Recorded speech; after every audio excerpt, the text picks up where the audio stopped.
Assalamualaikum warahmatullahi wabarakatuh. Selamat pagi semuanya. Yang terhormat, Bapak Abdul Malik, SPD MPD, sebagai dosen pengampu mata kuliah dan pengembangan karakter, dan tak lupa juga teman-temanku sekalian. Kami dari kelompok 6 akan mempresentasikan hasil dari diskusi kami, yaitu tentang prinsip komunikasi empatik. Sebelumnya, perkenalkan anggota dari kelompok kami, yaitu yang pertama ada Putri Wulandari, yang kedua saya sendiri Hikmanul Fadilah, yang ketiga Fadilah Kaila Zafara, yang keempat Willy Sugesti Wibisono, dan yang kelima Hanifah Prilia Huda, dan yang keenam ada Ribda Ashishifa Rihadatul Maisi. Berikutnya, materi pertama akan disampaikan oleh Saudari Putri. Kepadanya, saya persilahkan.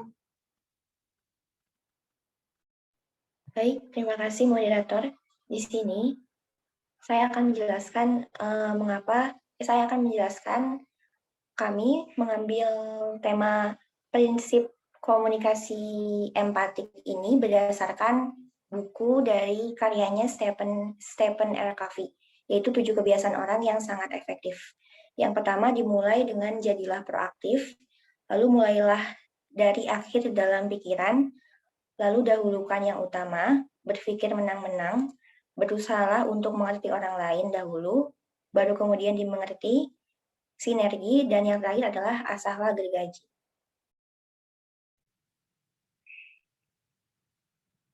Saya kembalikan kepada moderator. Terima kasih.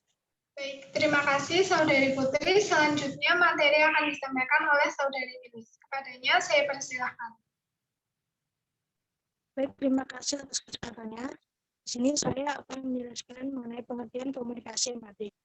Istilah komunikasi atau dalam bahasa Inggris adalah communication. Komunikasi adalah suatu proses penyampaian informasi atau pesan, ide, dan gagasan. Dalam hal ini, apabila dua orang terlibat dalam komunikasi, misalnya dalam bentuk percakapan dan kesamaan bahasa yang dipergunakan dalam percakapan itu belum tentu menimbulkan kesamaan makna. Hal itu dikarenakan setiap orang mempunyai maksud dari sesuatu yang dikatakan, dan maksud itu kadang dapat dipahami dan kadang tidak. Hal itu tergantung situasi dan kondisi kedua pihak yang terlibat dalam komunikasi tersebut. Sedangkan empatik adalah kemampuan menghayati perasaan orang lain atau merasakan sesuatu yang dirasakan orang lain. Empati didefinisikan sebagai kemampuan atau kecakapan untuk mengidentifikasi atau memahami dengan cara seolah mengalami sendiri perasaan, pikiran, atau sikap orang lain. Jadi komunikasi empatik adalah komunikasi yang menunjukkan adanya saling pengertian antara komunikator dengan komunikan. Atau komunikasi empatik berarti mendengarkan dengan mata, telinga, dan hati Anda untuk memahami, berintuisi, dan merasa. Mendengarkan di sini adalah mendengarkan untuk mengerti, bukan untuk menjawab, dan mendengarkan isi pembicaraan dan bukan siapa yang berbicara. Terima kasih.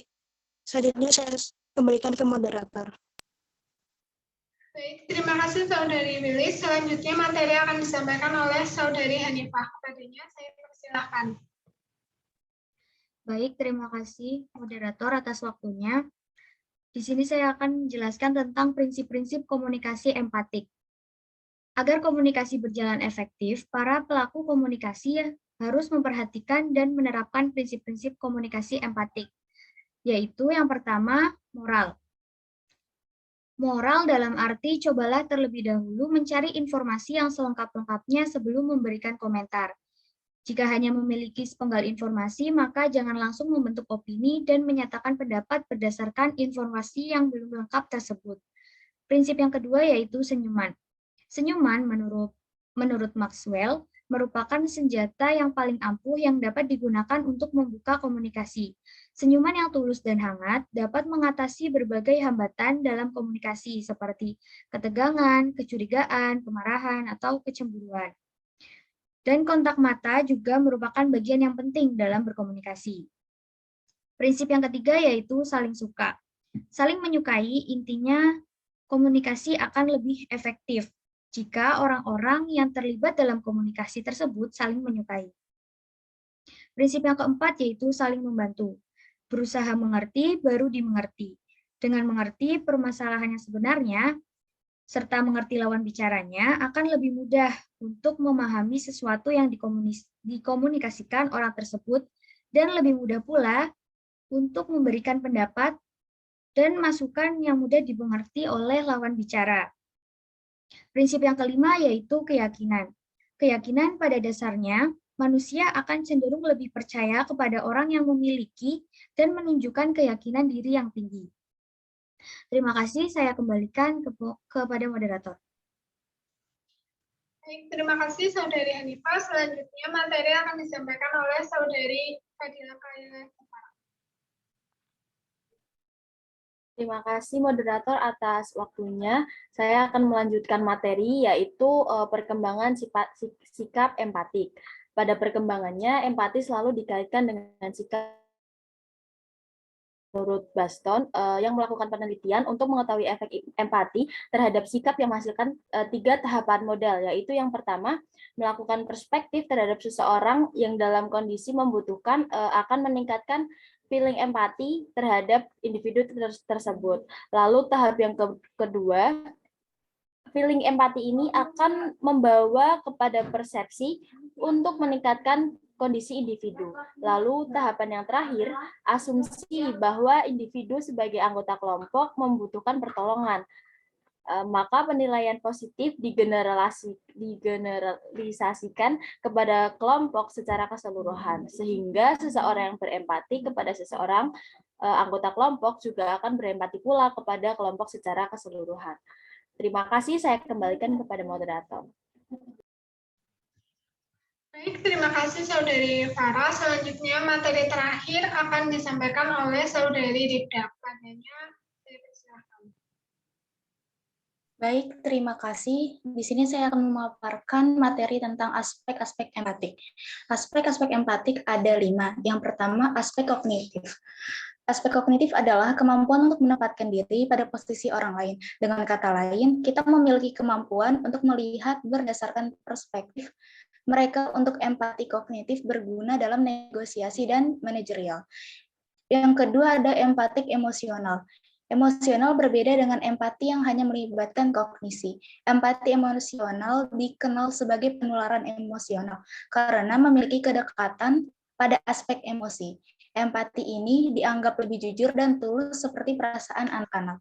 Yang ketiga ada empati welas asih. Jenis empati selanjutnya berkaitan dengan empati emosional. Setelah memiliki koneksi emosional, pengambilan tindakan, misalnya dengan membantu merupakan ekspresi dari empati welas asih. Welas asih berasal dari kata belas kasih atau kepedulian terhadap seseorang, ditambah tindakan yang meringankan masalah.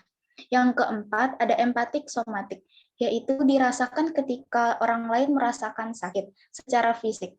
Misalnya, jika melihat orang terluka, Anda akan merasa rasa sakitnya. Contoh kecilnya terjadi pada saudara kembar identik. Yang terakhir atau yang kelima, yaitu empati spiritual. Empati spiritual lebih pada aspek transenden atau terhubung langsung dengan makhluk tertinggi. Secara psikologis, empati spiritual bisa tercapai melalui meditasi atau dengan ritual lainnya, berdasarkan kepercayaannya masing-masing. Sekian dari saya kembalikan kepada moderator. Terima kasih kepada Saudari Rifda. Selanjutnya, saya akan membacakan kesimpulan. Komunikasi empatik merupakan proses belajar untuk mendengarkan dan juga memahami isi pembicara yang disampaikan orang lain, dengan melibatkan mata, telinga, dan hati, yang tujuannya adalah agar tidak terjadi kesalahan pemahaman karena salah mendengarkan. Maka dari itu dibutuhkan prinsip-prinsip dalam berkomunikasi dan juga aspek-aspek dalam berempati. Terima kasih atas perhatiannya. Sekian dari kelompok 6. Apabila ada kesalahan, kami mohon maaf. Wabillahi taufiq wal hidayah. Wassalamualaikum warahmatullahi wabarakatuh.